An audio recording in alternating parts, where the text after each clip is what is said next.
Hello and welcome to my channel. I am Zodiac Bandit, and today we're going to be recapping episode 49 of Campaign 3 of Critical Role. Super long episode, like 5.5 hours long. Longest episode in weeks. I can't think of another episode that was this long recently. Most of them were around 4.5 hours. This one was 5.5 hours, an extra hour on top of everything. And yeah, it was good. It was a fun episode. Definitely not my favorite episode. We've had a couple bangers back to back, so we had to have a little bit of a drop off, and that was this one for sure. But we're heading into something huge. I'm super excited. Let's get into the recap. We start on the Silver Sun, flying towards the Hellcatch Valley. There's 11 days to the solstice. Orym sees a faint energy off in the sky.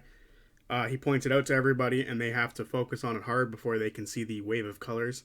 They question what it could be. Imogen says she's never seen something like this near her hometown before. It's hard to tell how far away it is. Ashton looks at it to see if he can tell if it's in any certain direction or going in any certain direction, and they can't tell.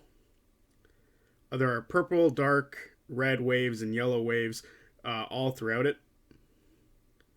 They ask Xandis if they have ever seen something like this before. They haven't. Xandis asks if they should try to avoid it. The party don't think they really can. It seems to be everywhere. Imogen wonders if it's alive or something, but can't tell. Fern tries to touch it and then sees with her hand, giving her a bit of perspective, she sees how far away it is. It's quite a distance off. As the ship goes down toward the ground, the energy stays at eye level. Chetney tries to feel out if his senses can tell what it is. He feels that it's like a battery on his tongue at all times, and it's all around them. Ashton tries something and rages. He gets space rage, a small spark around them, but it doesn't seem to react too much to the magic around Ashton. Fern looks over the side of the ship, sees down below, and it just seems like nothing's happening below them. They see the road heading toward the Hellcatch. Orym says it's probably a part of the solstice. Chetney says this is something that has happened before in his lifetime, but it was stronger back then, weirdly. FCG tries to look into their memory banks to see if they know anything. They don't. They don't have memory banks. The party start to plan about the coming fight at the dig site. They go over their allies. Estros dead. Rin is frozen. The Grim Verity are on different planes and stuck. They don't know how the Shadowfell team is faring. Ashton asks how important allies are and says that they can get Huxham to try to help them. The party are behind this, as she can get more allies for them, potentially. Ashton could also maybe get the Nobodies. Chetney brings up the Hive Mind group that's in Bassaris. Lana says they can recruit the other person that knows about the keys, Ira. He doesn't seem loyal to the others and could help them out. But they can't tell him too much just in case he tries to be a sellout. Fern brings up Percy and Vex. They can also go to Keyleth. Chetney brings up the Mistress Shishadri, who they were paid by back in Jushar after Estros' death. They can also call out to the Green Seekers. And FCG says that they can go to Dorian as well. Orym asks how they're all going to get there and how they're all going to be informed with all this shit that they need to know. They can't all come on airship. FG asks Chetney about Ultgar. Chetney says that they aren't friends. They also ask if Nana would come help Fern, and Fern says of course she would. FCG says Joe would help and give them a nice car maybe. And then FCG gives them a Mad Max plan to go in balls blazing, and the party is not behind this idea. Orym asks what happened to Mori and Ira. What would happen if Mori and Ira cross paths? Fern thinks that they'd put their shit aside for now. Lana says that they know how strong the enemy is, and they might be asking allies to come to their deaths for maybe no reason because they could fail. Orym asks what they're going to do when they get there. Charge in or do something else much more intelligent, hopefully. Chetney thinks back to the dream they had looking at the dig site and wonders if they saw any roads leading in. They saw some as they needed to move cranes in and out to be able to build things. FCG thinks Joe can make a big bomb and they can maybe blend in with the other automatons there and get close to the key and blow up and be rebuilt later. Imogen reminds everybody that they fought a Dustra in the Hellcatch before all of this. Maybe they can dig underneath the key and underneath the dig site. They ask who is good with animals. Fern says she's good with them. Orm questions how they'll be able to get it there. Imogen says Otahan has seen FCG before, blending in might be hard, and the other robots are around 15 feet tall as well, and FCG is way shorter than that. Laudna recalls that Rin called the ruins the Tristan Ruins, and the Tristans are a group of aboriginals that used to follow the ley lines. Laudna asks Ashen if the mask they found at the Twilight Mansion, or Museum, is related to it. It's not. They wonder if they can get Imogen's mom on their side. Maybe Imogen can dream about her again. Chetney asks if Imogen can see if someone else is looking at them, like they do in the dreamscape. Imogen tried, but doesn't know if she can. Imogen opens up her mind and doesn't feel others around her, but she feels a light buzz of static at all times on the edge of her consciousness around her. She looks to the energy in the sky to see if that and the static are the same. She can't tell. FCG says they should start talking about people on the list, or start talking to people on the list. They choose to message Ira first.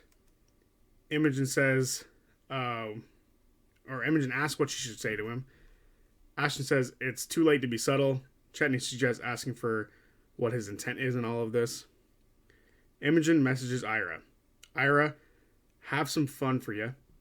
We're going to fuck up the Malleus keys at the Tristan Ruins you want to play. He doesn't answer the sending spell. He sends another message back, almost like it's coming from over her shoulder. Oh, really? All this time I thought we were on opposite sides of this. Curious how you intend to help, but I'm listening. Imogen says he seems to be interested and wonder what she should say to him now. They ask Xandis how long it'll take for them to get there. Xandis says 6 days to Bassaris. And this frustrates the party as they're doing nothing useful during all of this. FCG says to ask him where he is. Chetney says he might be interested in the airship ride. Imogen messages Ira again. Meet us. We just left Jovan on an airship. Is that within your realm of capabilities? Laudna says hi. He answers, I've always wanted to ride the skies. Well, you know where to find me. Where you left me last, at the Callaway Hideaway. Fern says her parents can come and maybe Hundir will come as well. Ashton asks who to message next, Joe or Hexam. Imogen says if they're going to ask Joe for help, he'll need as much time as possible to work. FCG suggests the bomb plan yet again. Most of the party don't like the FCG bomb plan, most being all of them except FCG. Maybe he can make something to camouflage the party.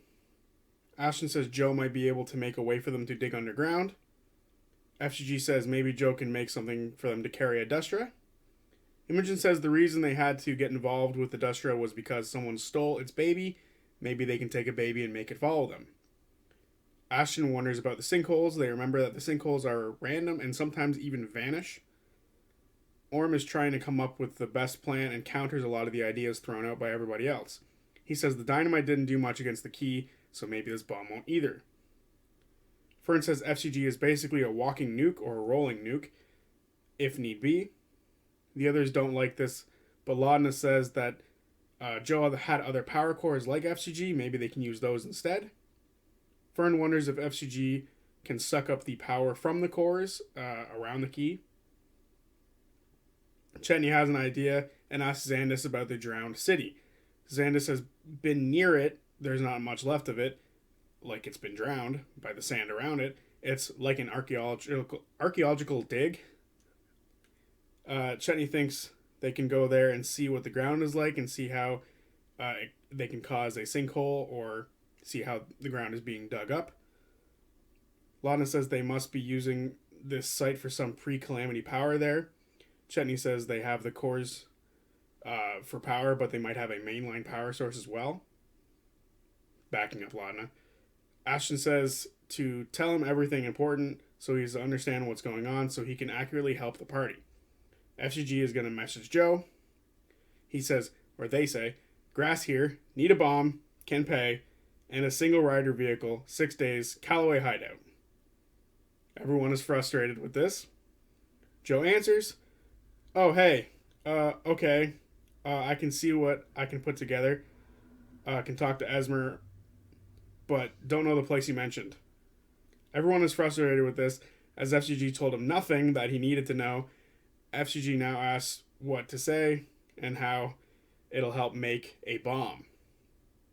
Second message, scratch the Callaways. We'll pick it up. The solstice will bring mayhem. Look at the sky. Laudna says hi. Joe answers, that's a lot to process. I'll look out for the Callaways and see what I can do. FCG can still message others, and they have more days to travel, so they can message even more people. They wonder who they should talk to next. Ashton asks if they need to know the person they're messaging. Imogen needs to loosely know them. Ashton wants FCG to message Milo. FCG messages Milo. Ashton wants their friends back. The Nobodies reassembled for a fun mission. Can get some of them to Bassaris in 6 days. Milo responds with, are you fucking kidding me? That's it. That's the entire message.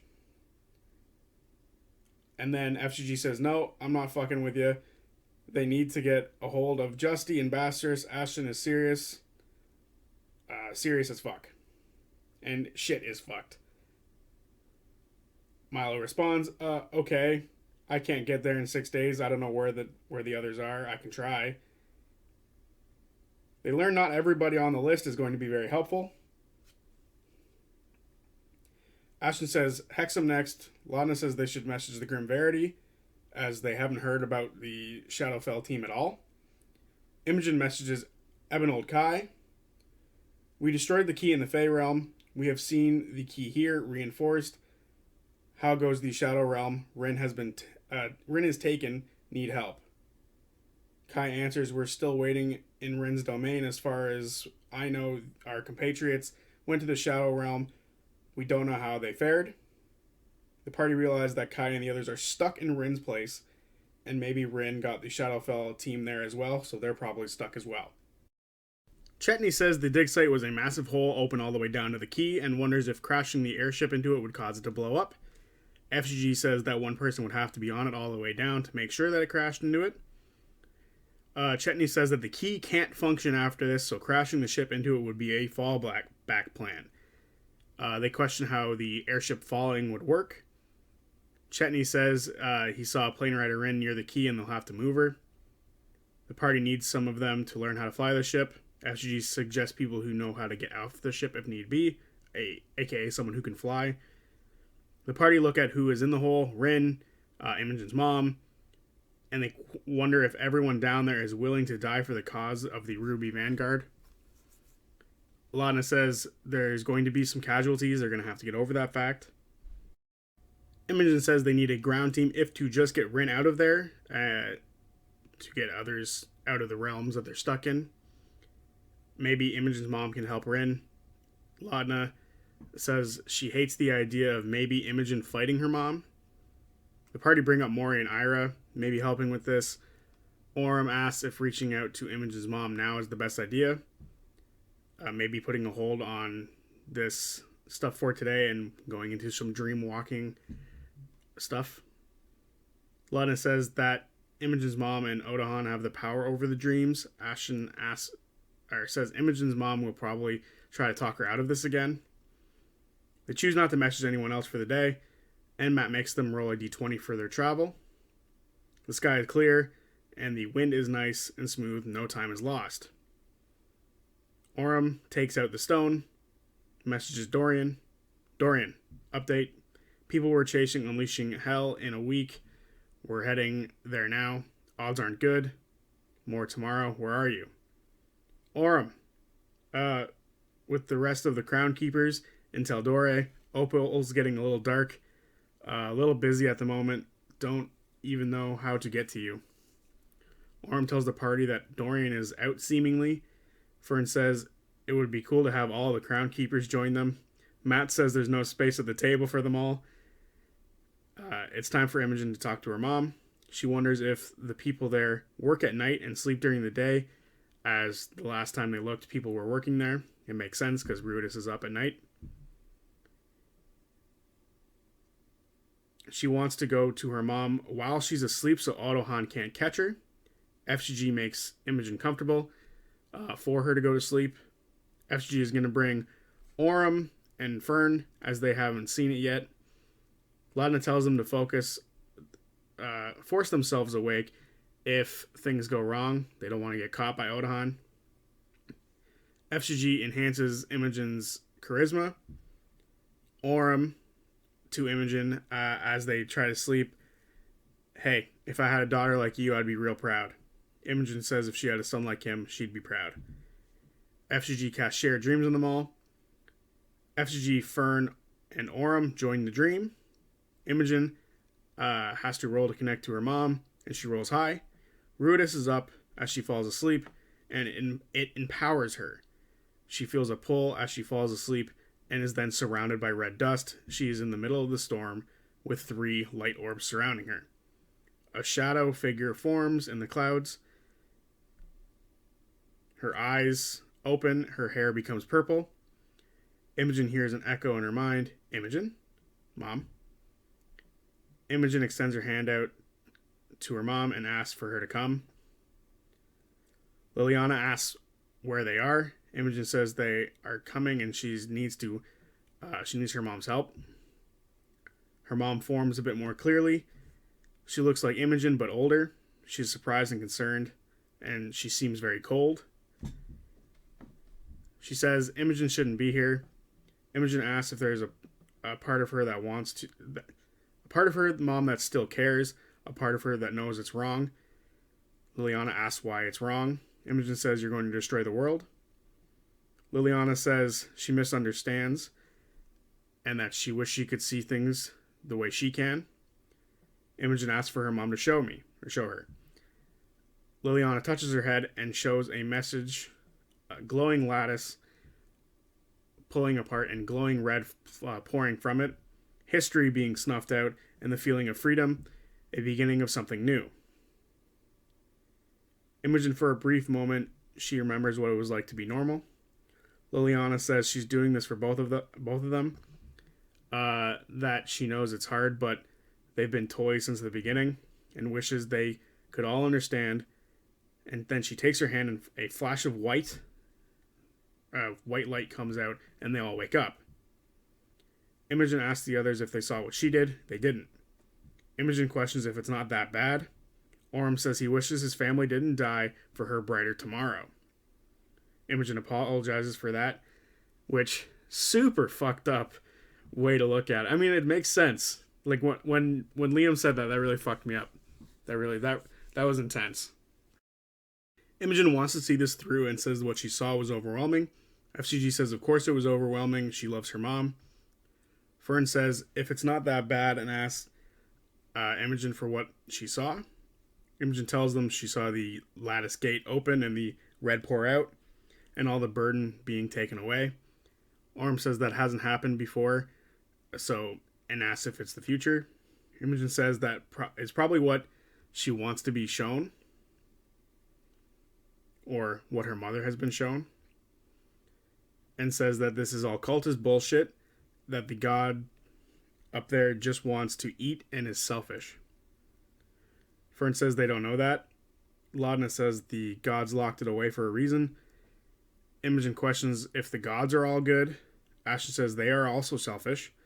FGG says that their god is good and asks if they are good and flips a coin and is very worried by the results. And then asks if their god is neutral, flips the coin, very worried by the results. Asks if their god is bad, flips the coin, and is terrified by the results. Ashton says this is what happens when you externalize everything. They're a group of people messing up. They could tell someone, but instead they're just killing people. And then walks off. Chetney looks at the sky again. He sees the ley lines are starting to become visible. As Chetney looks at them, it seems like they're slowly moving. Ruidus is just looming over all of this, and Katha is also just chilling there. Laudna and Ashton are over drinking, or over there drinking in a different room. Laudna says that was a good speech. Laudna asks who the fuck Ashton is. They don't know Ashton that much. They know he became a rock person and worked with criminals. Ashton says that's all there is. Laudna does not believe that. Ashton says all of them except one have a place they came from, and they hate all of them a little bit for it. They don't know what he does, or they don't know the things that he does. Laudna asks if that's why they're jealous, because they all know who they are, and that she also spent years alone and made a pet rat her best friend. She damn well knows loneliness. Ashton doesn't trust the rat, by the way. Ashton asks what it was like to come back and everyone was still there. Laudna says it was great and felt balanced. She says Ashton should allow themselves to do the same. Ashton says it didn't work out well with the last group. We'll see how this goes. Laudna asks about the mask. Ashton says it's a helmet. Ashton has a few memories of the orphanage. They vaguely recall having parents, no faces, and they also recall an accident, and someone that felt like family was torn apart.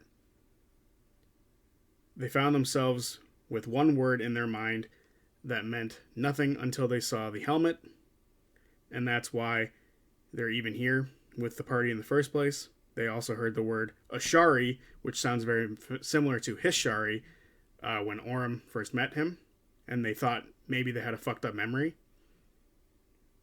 Laudna asks if the powers came from the goop that went into their head. Yes, that's where the powers came from. Laudna connects the Hishari and the Ashari name, and maybe tells Ashton to talk to Orym. Ashton says that's not on their mind right now.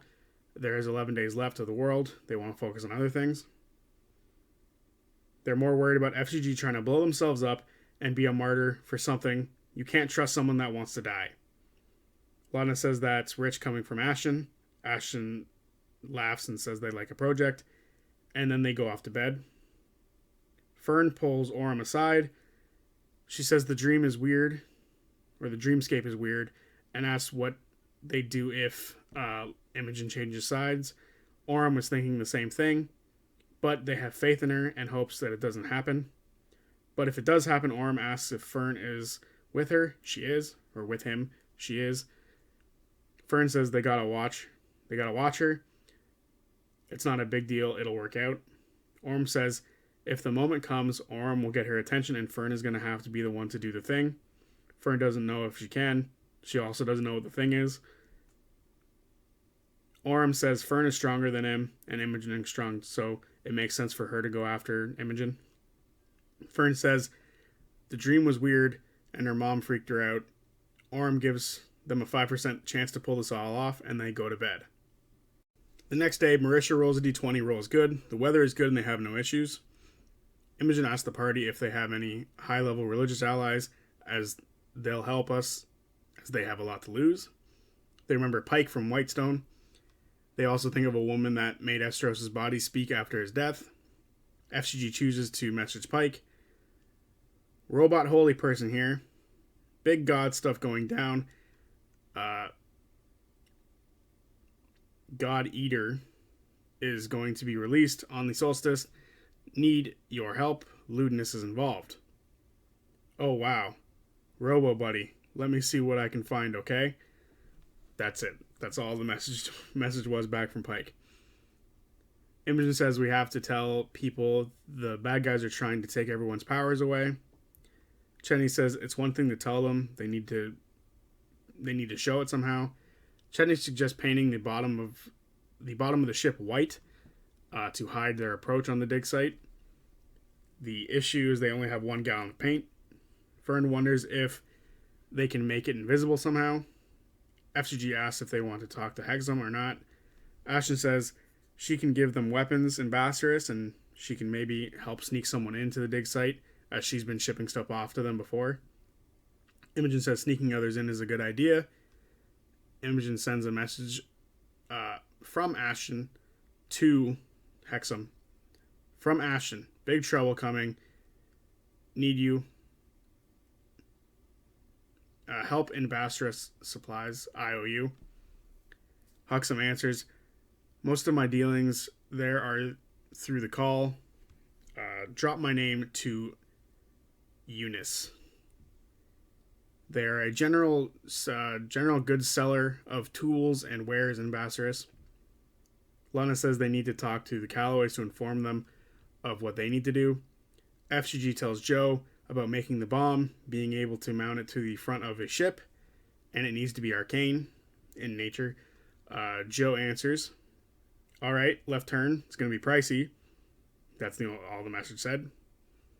They have lots of money. All D&D parties have lots of money by level 8. Day 3 of travel. They enter the Hellcatch Valley without issue, as they see storms are all around the perimeter of the Hellcatch, and luckily not on them. Ashton wants to learn the basics of flying the ship. Fern wonders what it takes to fly the ship. She won't know until she tries. Xandis says that they'll teach her. Ashton rolls a 20 on intelligence, and Fern rolls an 18 on intelligence. Xandis shows them which controls control what, and learn which buttons and levers will lead to a bad flight or a crash. They also learn about brimstone a bit. It's not that if they're just left out in the open space, it'll fly away, but magic put into it that makes it move. There are runes all around the brimstone that give it charges to move. Imogen also messages Nanamori. We're going after the big one. If there's anything you can do. Also, do you know of a way to turn someone back if they've been turned to stone? Well, I'm recovering from an injury. I'm strongest at home anyway. I'll be watching. I'll do what I can when I can. And yes, there's a way. Classic Mori. Being very unhelpful, but saying she'll be helpful at the same time. Now the party knows that they can at least turn her back. Orem says they can put her in the hole, as they had the statue in there and it didn't break. Ashton says they need to fill it with pillows. That would be an awesome room. FCG sends a message to Dancer. You don't have to respond, but on the solstice, get somewhere safe. Tell Esmer. There is no answer. Imogen asks FCG why they never messaged D, the vendor that sold them, to Dancer. They don't know them, so the spell might not work, but this is the one way they're going to be able to learn a bit about themselves. FCG reaches out to D. Smiley day there. Yellow automaton you sold in Bastards to Dancer. Do you know where you picked me up? Are there more of me? D responds, a wonderful surprise. That is my gift to you, a return to your own path. I pulled you from the wreckage. The future is yours to make, and there are more of you and more to come. FGG tells everybody that they have siblings, and they are very excited by this idea. Day 4 of travel, 7 days till the solstice.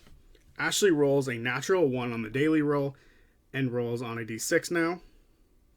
As the day progresses, a massive wall of dust rises to the east. Xandis says this is going to be a real tough one and tells everyone to hold on. Orem always flies off these things and is very nervous. Fern ties herself near Xandis to see how they drive during this storm. Chetney goes below. Everyone else ties himself down. Orem is leading the tie down on some others and rolls a 7. The storm hits and Orem is nearly thrown off yet again and is holding onto the side. There's a crack in the mast and Xandis turns in to keep him from falling. Ashton runs to the mast and holds on to it to keep it from breaking even more and rolls a natural 20. Laudna tries to spider climb up the mast to try to fix it, but a big gust of wind hits the ship and the sail is ripped off from the ship. This ends with the encounter being a failure. The storm goes for 2 hours. They don't know where they are afterwards, and it takes another hour to find themselves. They lose a day of travel. They are worried about getting there on time now, but they do still have some time. Ashton apologizes for what they said to Laudna last night as they were drinking and doesn't remember what they said.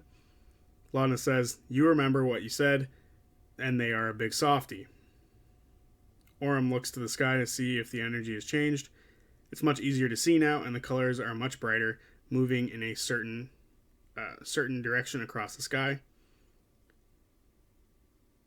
At night, it's almost impossible not to see it, as they see pulses going through the ley lines.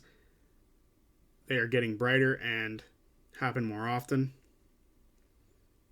Orm asks Dorian if he can see the ley lines from across the sea in Tal'Dorei. Dorian can, but can't take it in as things are tense right now for him. Fern wonders if the Solstice is messing with Opal. Opal is a character from EXU, so if you didn't watch that, go watch it. It's fun. The first EXU is fun. Kaima's not. FCG messages the Callaways and tells them when to expect them and to pick up a bomb from Joe's. Birdie says Ira told them and is getting ready for their arrival and will get moving to Joe's. The next day, Laura rolls a 15. The winds are gentle, but there is a strange smell like a forest fire, but they see no smoke. By midday, they see the Carmine Curtain that surrounds the city of Bassaris. They remember they fled here last time and check the ball to see if Odahan is in town. She's not. The party choose to move on from the city to the Callaway hideaway as they aren't welcome, likely. And as they fly away, an arrow shot is shot at them. Laudna builds off of Chetney's paint idea to draw the Cerberus Assembly symbol on the bottom of the ship and try to blend in, or maybe they can use it, or use the Paragon's Call logo to do the same. Ashton thinks the Call would be able to tell that it's not theirs. The assembly idea is better. Fern says parking the ship near the hideaway might be a bad idea, so they choose to get off the ship and walk from there and let the ship fly off. When they get to the entrance, they see a crawler has been left outside. Fern knocks and Birdie answers. They hug and everyone goes in.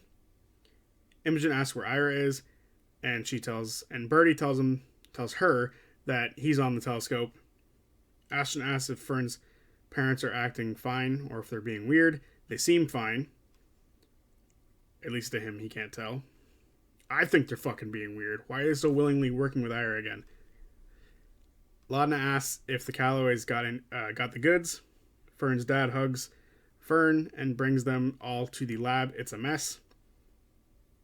They hear banging of metal as they enter, and they see Hundir, the goblin member of the Grim Verity, looking at the telescope. He sees the party and shows them some small clusters of arcane cores being welded together. The banging stops. As Ira makes himself known to everybody, he asks what they can do for them. Chetney says he's been busy. Imogen asks if he wants to mess it all up on the Ruby Vanguard. Ira really wants to mess them up. He holds grudges. He was contracted by Ludinus about building the first key and likes to know about what he's building, and it seems his curiosity grew too much and was kicked off the project when they went to move on to the next one. He wants to destroy what they built to show them that he is the superior designer and wants to take everything away from them. Chetney wonders if Ira knows about Predados. Ira says they wanted to build a channel to gather something directly and focus a lot of energy through the lens. The first design was an anchor to grab a hold. That's the one that's in the Fey realm. He had plans for the next one, but they didn't like it, so he let the Callaways take the crown. Imogen tells him that they destroyed the key in the Fey realm. He is angry, but also joyful at this. He gets excited and looks to the telescope. FCG asks what he's looking at. He says he can look, or he says that FCG can look, and says he needed to make some changes as the lens that he ordered was broken, and looks to Ashton. He pulls FCG over to the telescope. FCG sees a familiar place, as FCG has been there in a dream before. They see tents and walkways and people moving around. They see tracks for crawlers. Ira flips a switch. Their vision is much closer to the key now. They see people in Vanguard robes and Paragon's Call outfits. They also see they also get a much better look at the massive automatons with a bit of Aeorian inspiration on them. They're not directly Aeorian. They then see a fork-shaped spire in the middle of everything. It then shifts again. They see figures walking around, working, moving, welding things to the outside of the tower. Then they see lights and the vision gets cut off. Ira says every minute on the minute, it gives out a burst of anti-magic. Fern asks Ira what he thinks they're trying to do. Ira says it's about Ruidus, but what they're trying to do, to break it, lock it, open it, he isn't sure. Ira says they are allies and they should tell allies what they all know. Laudna asks if he still has the crown and says that maybe they didn't account for, he says that maybe they didn't account for more power being added to it, and maybe the crown can cause a surge. Ira has seen a few odd things in the dig site that he's unfamiliar with. Imogen asks if he saw Rin get taken. He didn't. Hundir gets upset by the idea that Rin has been taken out. Orym asks if Ira can send them there. He can't send them all there, but he can move himself and one other person a short distance. Ira is excited to be on the airship. Fern tells Ira she saw Mori, and Mori said hi. Ira then, in an instant, rushes Fern and tells her to tell Mori next time she sees her to say hi back. Some of the party go to Bastarus to get some items. Chetney and Laudna are going to stay behind and fix the ship. FGG stays behind as well to see if they can affix the bomb to the front of the ship. Ira puts a bunch of shit in the bag, and the crown goes in the bag as well. He then makes the bag vanish. Laudna asks if Ira being replaced bothers him. Ira doesn't think of it as him being replaced, and they just worked off what he gave them.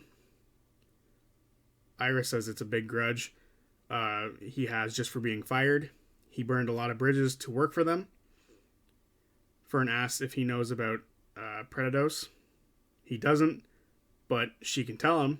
She insight checks and get a whisper.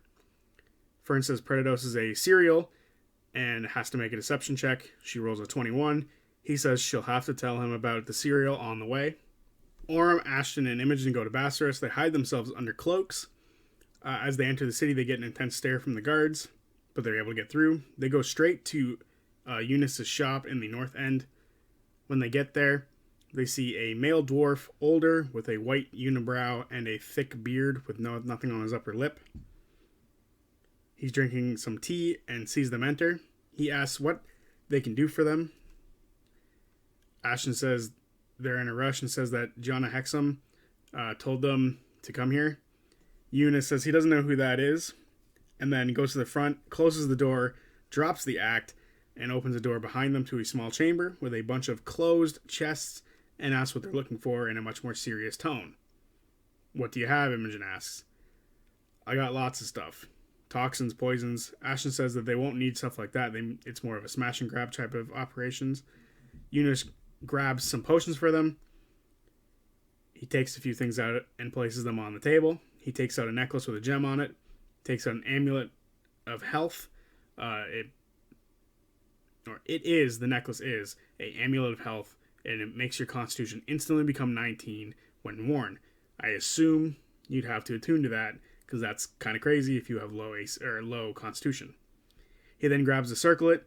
It's a circlet of the hidden eye, and what I gathered from it is that you can scry with it, and then if the person tries to look back on the scry, because apparently that's something they can do, they have to make a save or they take damage, and if they succeed, they see where you are, which is kind of crazy. And the last thing he pulls out is a belt of momentum. If you move 20 feet and hit something, they take extra damage, and they can possibly be pushed back 15 feet.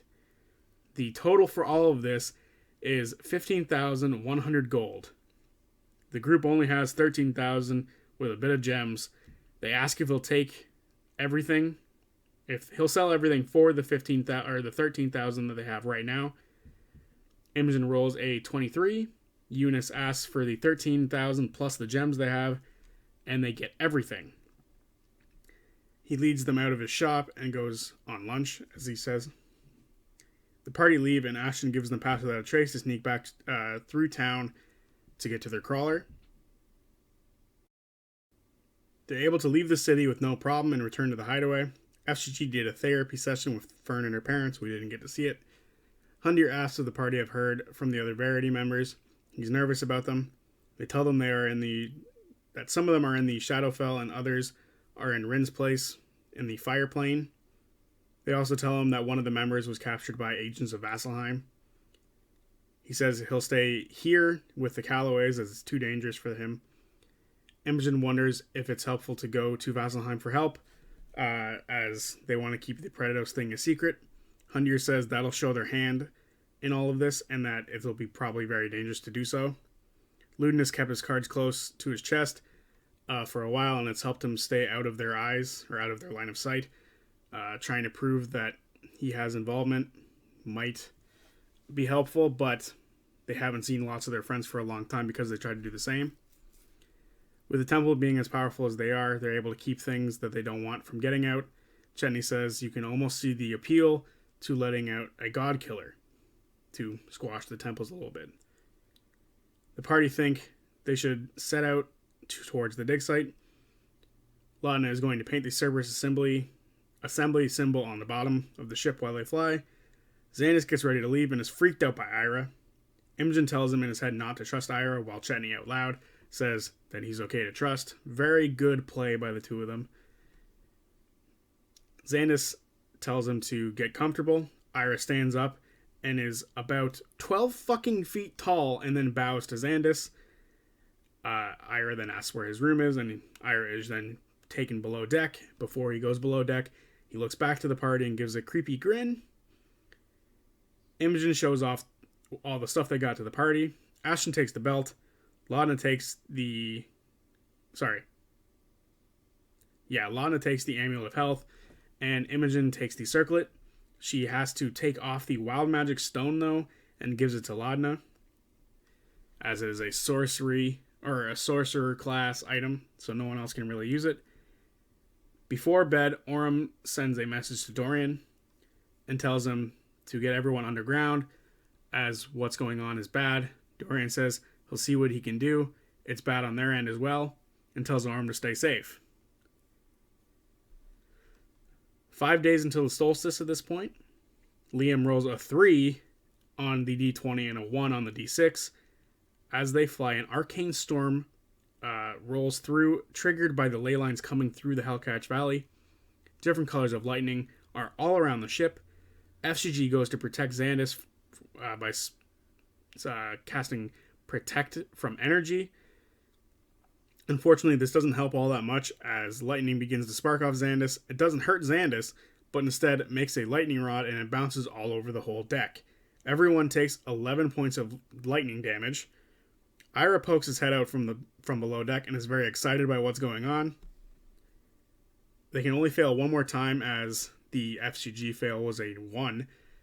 And if they fail, they'll likely lose another day. Chetney runs up to the mast and tries to use his master craft skills to keep them from cracking even more and breaking. He does a good job of keeping them from breaking. Orym jams Seedling into the front of the deck to make a lightning rod. Lightning hits the sword, and he rolls a 3. The lightning is now stuck on the sword for a second and stays in place, and suddenly the lightning ramps up, blowing up the front of the ship. Xandis has to bring the ship down. The ship lands very hard. The arcane storm takes 20 minutes to pass. The party, remember, they brought and affixed on the deck a crawler, which also tore up a bit of the deck and did some damage. They lost another day of travel, and now they have no time to waste.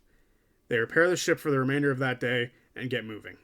Imogen is pissed and says that the gods should want them to get there and stop their enemies. They rest up, and the next day comes. The next day, Talzin rolls a natural 1 on the D20, and another storm rolls in. Xandis says they have bad luck. Maybe they could go do something else. The party tell them to keep going. Orym sees a shadow in the storm behind them. He hears the flapping of wings, and the light source is flapping behind them. It's some sort of large bird. They tell Xandis to make a hard dive. The bird dives behind them. Imogen casts command, and Ashton rages. The bird fails, and Imogen tells it to leave, and it leaves for 1 round. Xandis pulls up, but the ship hits the top of one of the dunes. It doesn't do much damage. They all look up and see the bird is falling back towards the ship. Chetney looks for some sinkholes to hide in and sees a ravine. He tells Xandis to take cover there. Xandis heads that way. Imogen casts Lightning Bolt at it, and Laudna casts Ray of Frost at it as well. Imogen does 29 damage to it, and Laudna does 7. Fern tries to polymorph the bird, and the bird fails, turning into a goldfish and is then carried away by the storm. Xandis says this is kind of awesome, and the party rests up. There is now 3 days till the solstice. 3 days left to the solstice. Travis's turn to roll again. He rolls a 17, and they get clear skies for the day. Laudna spider climbs down to check on her paint, and it's good. It's a little bit sandblasted away, but it makes it look more like real world travel that has been there for a while. Orm feels a pulse in his pouch, a seed he got from a long time ago in EXU. Again, if you didn't watch EXU, highly encourage it. It's really good. He can't tell what's going on. Ashton says it's a plant. He should plant it. They try to figure out how to plant it. FCG has some graveyard dirt, and then FCG identifies it. It is a message bloom, and once it's planted, it will play a message. They place the message in a wooden crate. They put the dirt in it. They then plant it, and after 5 seconds, it grows into a bright blue and purple flower of petals. A voice comes through, and it's Keyleth. She informs Orm that the rift beneath Terra has been closed, and the problem has been dealt with, but one of the betrayers left and said the Vanguard will prevail, and says to let her know where the Vanguard is based, and she'll bring help.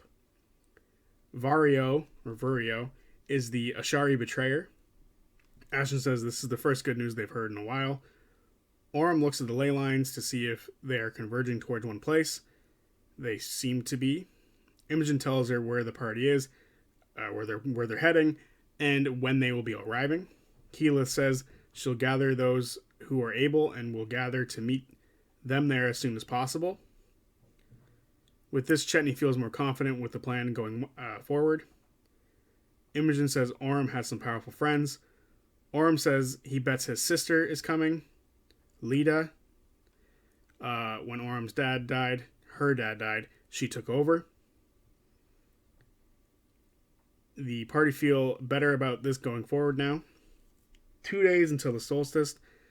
Marisha rolls a 15 on the daily roll. They watch as the arcane flashes in the ley line pulse more rapidly now as they move closer. They can see the storms are being made by the ley lines moving through the Hellcatch Valley.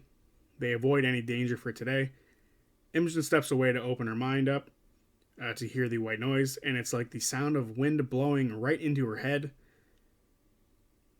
Ashton in their room is working on something. Fern looks to see if she can feel anyone is watching them, but doesn't. Orm meditates on the last few months, on the last few years, on his family, on his husband. Thinking about everything that's led to this point, Imogen comes up from behind and says in his head, "Big moon, little moon." She asks if anything about his tattoos have changed for him now that he knows that there's more to them. He says, not much is what he thought it was. And he says, this is me and him. That moon has been there for a long time and means a lot to many. If anything, it means it was meant that he was supposed to be there. Fate. Imogen says they're trying to get rid of fate. Imogen is grateful for whatever brought them all together. Orm says he's not worried about Imogen. She asks if he's telling the truth. He says he's always telling the truth. And then he goes to bed. Imogen finds Laudna. Laudna asks how she's feeling. Imogen says she's good but scared. Imogen says she feels like she hasn't talked to Laudna in a while. Since the night she came back, she's been scared to say anything. Laudna asks what she means by that. Imogen says, we want to stop Predatos, right? Laudna says she can see the appeal in that change and what it would bring, but it makes her nervous. It's the unknown unknown. It's the thing they can lose. It's the thing they can lose at all costs of freedom. Laudna tells Imogen she can still live a normal life and raise horses off in a cottage somewhere. The gods never took that option away to choose that life. She says Imogen has a choice. She tells Imogen to not let them get in her head, them being her mother. Laudna says they haven't spoken, but they have a bond that is beyond words. and that Imogen doesn't have to make these choices alone. They say that they love each other. Laudna says that she's grounded because she has a strong foundation, and that foundation is Imogen. Imogen says Laudna is her tether. Laudna says they've got this. Imogen says her mother showed her a life that would be freeing if she wasn't, or if she went back to being normal, but she feels like their weirdness is what makes them right. She pulls out her locket. Better halves make better wholes. Imogen says you have to love it all.